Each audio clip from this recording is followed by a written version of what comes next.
Hey there. You know of skill hoppers, people who jump from one to another. There are people who jump from one company to another company. They also change their skills so fast. Maybe it's good for some, but largely it is counterproductive. My personal experience is what I want to share with you now. Way back when I just passed out of my engineering, I didn't have much about computer skills, but I wanted to be a software engineer, although I'm a mechanical engineer by profession. Well, when I came out, I started looking for various avenues, and at that time, maybe in the late 90s, it was popular about C and Unix being the core fields. So I registered for C and Unix and started applying. When I got into the IBM final round of interview, they asked me to go into Y2K problem solving. I challenged them. Why is it that I was interviewed and I was conducted test in C and Unix? Why are they asking me to work on Y2K? And then eventually I didn't join. But later on, I had other opportunities. Then when I started looking for other avenues, I joined Oracle and Visual Basic. And then once I learned that tool, I started applying for jobs in RDBMS technology.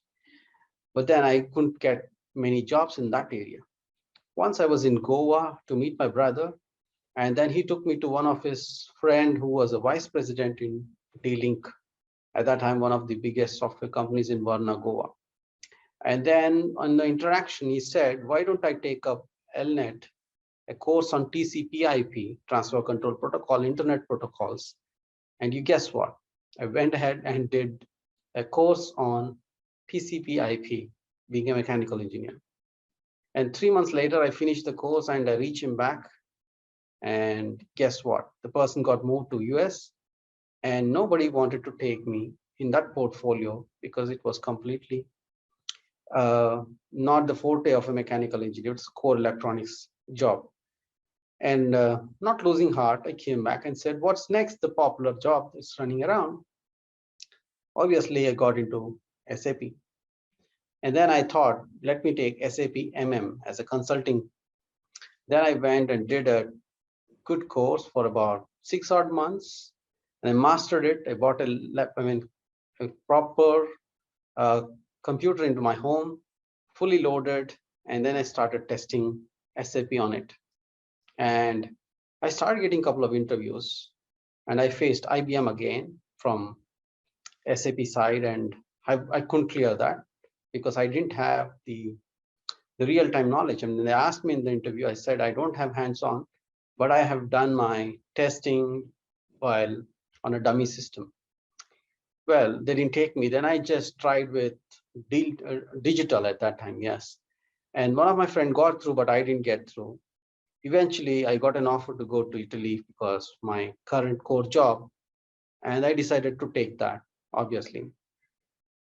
And because I've been jumping from one skill to another and never mastered one deeper or not lasted enough, I can say, longer enough, I eventually never been a software engineer, right? What I'm saying is, if you are a skill hopper, you will never get deeper.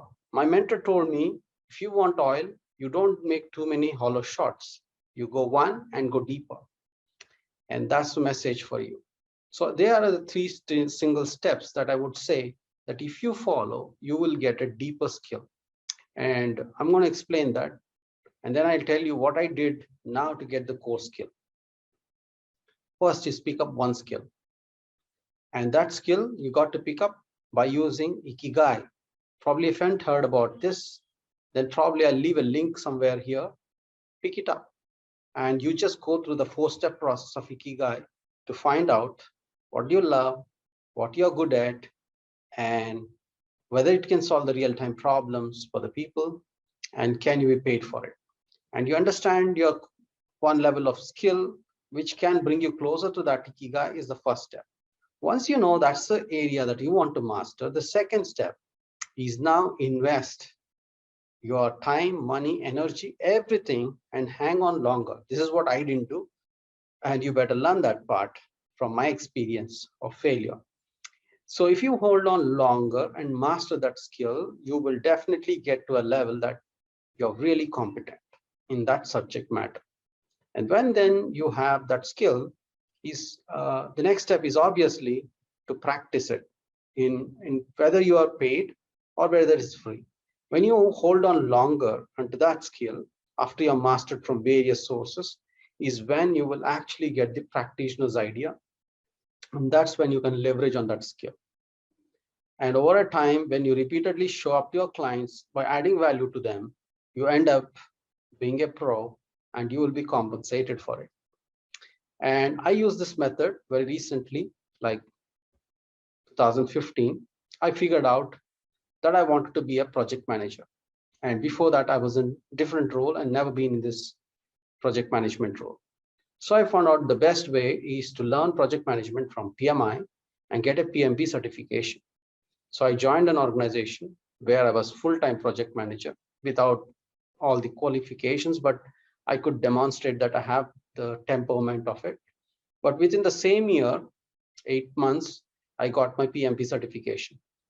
And once I got my PMP certification, I started doing more projects by leveraging on that certification, on the knowledge that I've gained, doing multi-mega projects. Once I did those projects and I started showing some results, my company asked me to go one level more of doing some high-end certifications within the organization.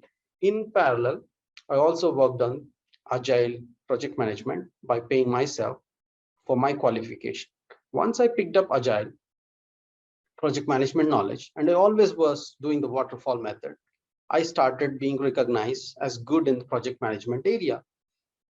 Well, I could still say that there were a lot of areas that I had to catch up, but the trust was there and the qualifications were there. So I got more projects to experiment now with the new skill. The moment I started experimenting with agile a bit and more of waterfall, I started getting noticed for my project management skill, and I was given bigger opportunity to work on agile project management and eventually became like a referent person on agile topics. I currently lead the agile transformation in the organization, and all this was possible by holding on to that core skill long enough, which is what most of us miss who are the skill hoppers. And probably if you have recognized by now, this three-step approach, I repeat, is first find out from your IKIGAI what is your core skill. The moment you find out, lock it up. And if you want to find a method for it, use IKIGAI as a method to find your core skill. If otherwise, you can have another method to do that, please do it. The second step is to invest your money, time, energy long enough that you master this skill by reading books, by registering for more courses, finding a mentor, and finding a team where you can really be there and find more projects to do real fee service. And last but not least is to really be visible and do projects at very high magnitude. And there comes, you got to take a lot of responsibility. There will be risks associated with it. But if you keep doing more of it, then you become a pro. And then comes the compensation, recognition, everything outward will show up faster at that time. I wish I had more time before I understood this. I could have saved at least a decade of my life.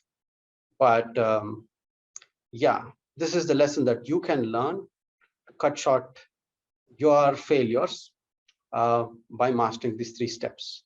I wish you all a very good, productive, skillful life ahead, and all the very best. Signing off, Vishwa Mohan, your entrepreneur coach.